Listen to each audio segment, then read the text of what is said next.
Hey guys, I'm Mark Bridge, and you're watching Pop Culture Galaxy TV.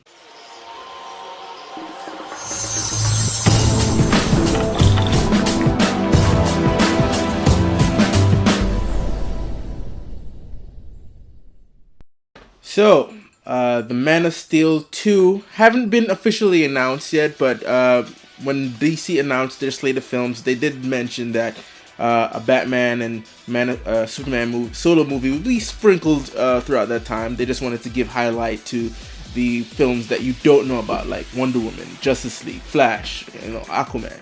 But now that we know Man of Steel is coming, we don't know yet. There's a rumor going out, but it's a strong rumor. It's from John Schnepp, who directed that movie, Superman Lives, What Happened, or The Death of Superman Lives, What Happened. He's also on Collider Movie Talk, and I guess he's a reliable source. I don't think he'll just mention this and without any sort of hard evidence. He did break the news that George Miller, who directed Fury Road, Mad Max Fury Road, will be directing the next Man of Steel movie. As you know, Zack Snyder, who directed Man of Steel, is also directing Batman v Superman and then the Justice League movie, so I'm thinking he's tied up doing that, so you probably needed another filmmaker to sort of take on the reins of Superman. And what better director than George Miller? Now, as a added caveat, George Miller was supposed to direct a Justice League movie, Justice League Mortal, right around the time when Bryan Singer and Christopher Nolan were doing their respective superhero films. Bryan Singer did Superman, and Christopher Nolan did the Batman films. And he was going to do a Justice League film with a whole different cast as Superman and Batman. It was so close to being shot that they cast it, production, sets were built. They were ready to shoot this thing, and somehow it just fell apart. I think maybe because Christopher Nolan didn't want to conflict in Batman. I don't know the details of why that film fell apart. I think there's even a documentary trying to get made how it fell apart, but it was pretty much ready to shoot. And for him to sort of come back to the world of DC and being the director of Man of Steel is actually a great choice.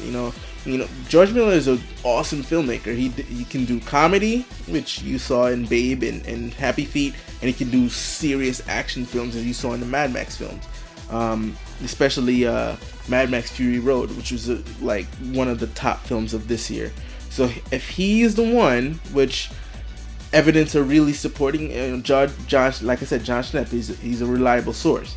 If he's breaking the news that this guy's directing this movie, and it's true, like, we're in for a treat with Man of Steel 2. I loved Zack Snyder's take on Man of Steel. It was awesome. But like I said, he's tied up with the bigger Justice League franchise. So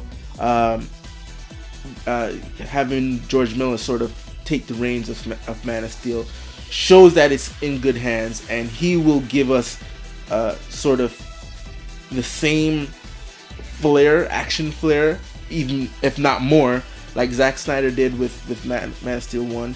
So, like I said, the franchise is in good hands, and I can't wait to see what George brings to the table. Next up, going on to some TV news, Marvel, they'll have another show featuring Bobby Morse, aka Mockingbird, and Hunter, being a show called Marvel's Most Wanted. Now, they agreed to a pilot. This isn't going to series yet, but they don't know when the pilot would be aired, if they're just going to make it like a backdoor pilot, air during an episode of Agents of S.H.I.E.L.D. But what they're saying about the show is basically continuing the storyline of these characters. They're not calling it a spinoff, which is strange because it is characters that were established from Agents of S.H.I.E.L.D.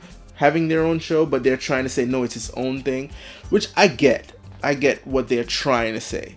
As if, like, you wouldn't call Daredevil a spin-off of Agents of S.H.I.E.L.D., even though they exist in the same universe. And you wouldn't call Agents of S.H.I.E.L.D. a spin-off of, like, the Avengers, even though they exist in the same universe. They're their own thing. I think they're trying to do that with the Bobby and Hunter show, Marvel's Most Wanted. But another reason I think they're really wanting to do this show is because what's going on with season 3 right now. From what we've heard, they're focusing on the Inhuman stuff. I don't know if they'll find a great balance between the Inhuman stuff and the S.H.I.E.L.D. things. You know, having Bobby Morse's character such a S.H.I.E.L.D. centric character. Like, does that leave room for her? Does that leave room for May? Does that leave room for Hunter? Does that leave room for even Coulson himself? Well, Coulson, I guess, you know, he's a leader, so he has to be in there. He's kind of like the new Nick Fury now. So, but it's focusing on Inhumans and the Secret Warriors. I think they're gonna focus more on that aspect of it. So they you know, they don't want to sort of push these characters to the side. So how do you do that? Well, spin them off into their own show. They originally wanted to do this right when before they renewed season 3 of S.H.I.E.L.D.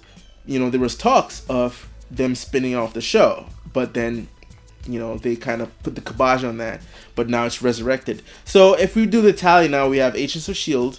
Coming back, we have Agent Carter coming back, we have a unknown show from, I think, John Ridley, the guy who wrote 12 Years a Slave. There's an unknown Marvel show coming from him still don't know what that is. And then we have this show. So Marvel is really, you know, trying to get down into the television universe. Yes, we, you know, not to mention the Netflix shows, you know, Daredevil and Jessica Jones. Then we have Luke Cage coming out and Iron Fist, and then the Defenders.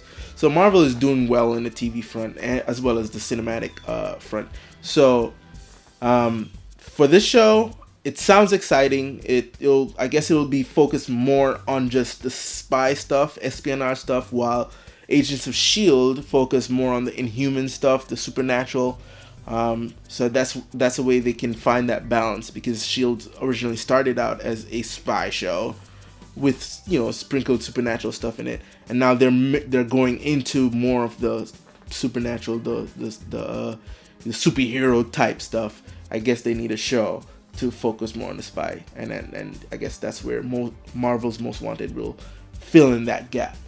Now, finally, Star Wars. You know, we can't go too long without some good Star Wars news. This isn't too big. It's Empire's featured covers of both the light side and the dark side. Covers are pretty awesome, but what I've noticed, just like the poster and just like the light side Empire cover, they're really trying to push Finn's Rey's character as sort of the lead of this. She's right front and center in both the poster and this film on the Empire cover, but there's no indication that she's a Jedi. But interestingly enough, the words that were spoken in the trailer, the teaser trailer, where Luke talked about the Force is strong in my family. I have it. My father had it. Since I had it, now you have it. That letter is written. So I'm wondering, is it for her or is it for John Boyega's character? Because he's the one with the lightsaber, and she has this long mechanical stick, whatever that thing is.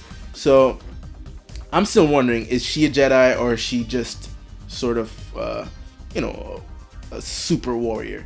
But, more of these information is coming out, and I'm sure we'll get more of a clear detail before this film is out of what kind of character is she, if she's a Jedi or just a regular warrior.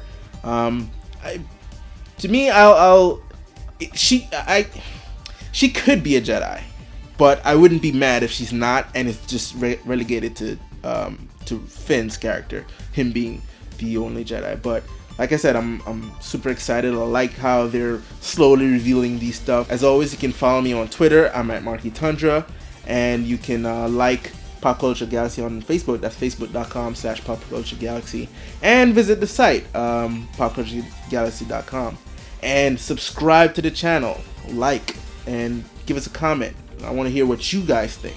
All right. So until next time, folks. Peace.